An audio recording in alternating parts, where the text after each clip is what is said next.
When it comes to building a squad, Manchester United have been nothing short of awful at it over the last 10 years, let's be honest. It's been a big part of the club's downfall. Now I'm seeing plenty talking about another overhaul needed and Ruben Amorim being back. So I want to say a few things about what I think the right next steps are, and just as importantly, the mistakes I want the club to avoid again in the future. And I'm speaking from the perspective of Manchester United, the football club. Here goes. No. This is not just another video about Man United needing a full rebuild. Who do we keep or sell? Give me a few moments of your time, because I want to speak about this concept of the squad overhaul and also backing Ruben Amorim and just some conversations that are happening after some reports this week. I want to speak about the actual overhaul I think needs to happen and also what the club is going to do differently, because we've got this wrong a million times before. You can let me know what you think in the comments, as you always do, and I hope you enjoy the slight increase in quality. Got a new camera, got it all set up, and I think it looks a little bit crisp, although you get to see me in 4K now, so whether that's a good or a bad thing, that's completely up to you. But before I do get started on this video, I want to say another shout out to Legend, who are sponsoring this video and have been supporting United People's TV. You've got a couple of pairs of the jeans there. Again, I speak about their clothes. The reason I'm happy to promote them is because I wear them. They fit well. The jeans fit well as well in there. Come on, we've all been there. Fitted jeans and good fitted jeans. They're hard to find. The link's in the description. You can get up to 70% off in the Black Friday sale. Get involved. Grab yourself an overshirt or a pair of jeans or a t-shirt. Whatever you fancy. If not, it's completely up to you. But let's speak about the vision of United. And I think this is an important point to start with. When we speak about a squad overhaul, when we speak about recruitment or anything to do with it, we're not speaking about a manager anymore. And that's a very important distinction. You can agree or disagree and think that the club doesn't know what's going on behind the scenes, but whether it's Barada or whether it's Wilcox, the club is actually trying to stick to something that's not to do with the manager. And that really is the most important distinction, because I can go back to Jose Mourinho, right?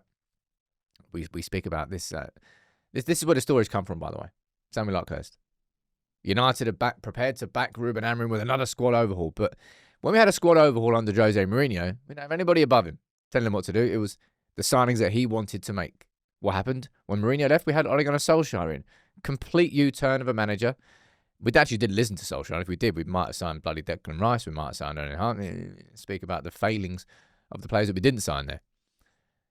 But a complete U-turn. Then Erik ten Hag. We know what happened under Erik ten Hag. The club just said, well, who do you want to sign? Okay, we'll go out and sign them. There was no vision from the top down. Now, that's changed under Ruben Amorim. And this idea of a squad overhaul, right? It's about doing what is right for Manchester United rather than just what is right for Ruben Amorim. Let me explain what I mean there, right? Because if we look here the last couple of years, in terms of the outgoings, was this ideal last summer? No, it wasn't ideal. We should have got more for Garnacho. We should have sold Højlund and sold Rashford to get the cash in. Instead, they both left on loan. Do I disagree with any of those exits? No. The summer before, could we have got more for some of these players? Yeah, absolutely. Like Carreras.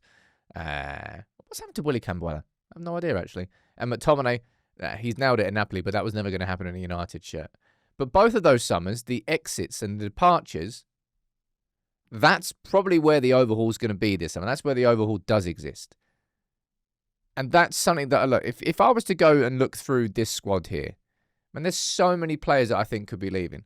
Bayende and Onana, Delo, Maguire, Malacia, Shaw, down here, Casemiro, Ugarte, Højlund, Xerxes, Sancho, Rashford. It's just, I think I want to make the distinction between what I think is backing a manager and what I think is just club squad overhaul. And I spoke about this on the live show today, but it feels like wing-backs are the most prevalent part of this conversation. You got this from ESPN, from Rob Dawson, saying that United want to look at wing-backs. And Dorgu is the example of the wing-back that we have signed under Ruben Amorim. Now, we signed Dorgu for 35 million euros, including all add-ons. Is it guaranteed to work out with him? Absolutely not. But if it doesn't work out with him, I think United will be able to recoup our money. Let's take Nuno Mendes, for example. And we'd speak about this overhaul and spending big in the summer, right? Probably the best in the world in his position, right? If we were to go and sign up, to be fair, Nuno Mendes is probably a bad comparison, because he can play in any sort of system. He plays in the back four. at PSG. You know full well that he could play as a wing-back as well. But you'd have to pay the 70, 80 million premium for that. It's why, like, when we're hearing about all these midfielders that we're linked with and all the numbers around them, I'm comfortable with United going big on central midfielders, on Anderson, on whoever the central midfielder may be. Right? It doesn't really matter because they fit into every single system under any manager. And the same goes for if we were to get a new centre-back, and wide centre-back, and like modern-day centre-back, because they'll play in any system, of course. Every system's got centre-backs.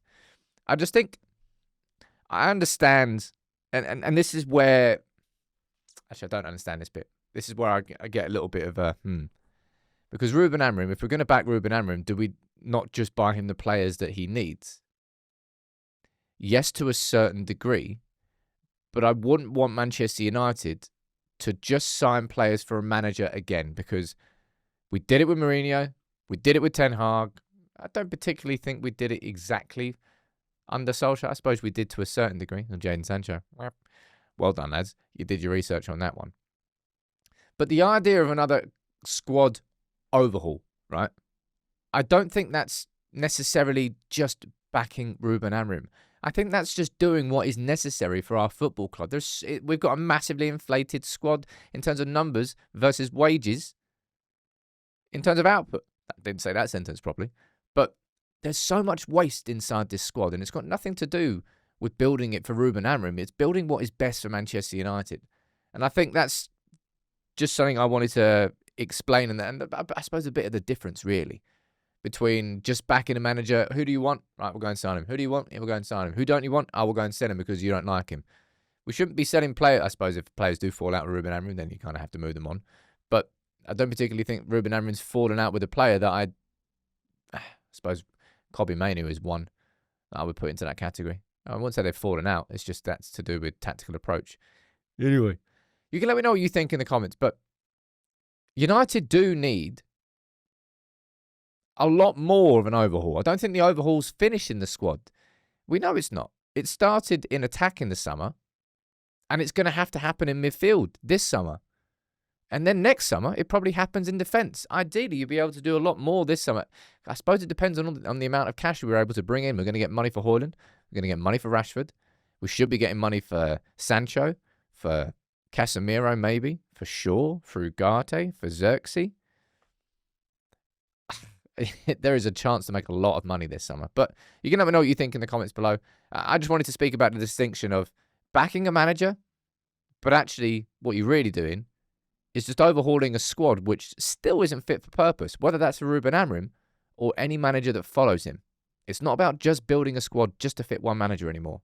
You know, we've made that mistake so many times. It's why we're in this position.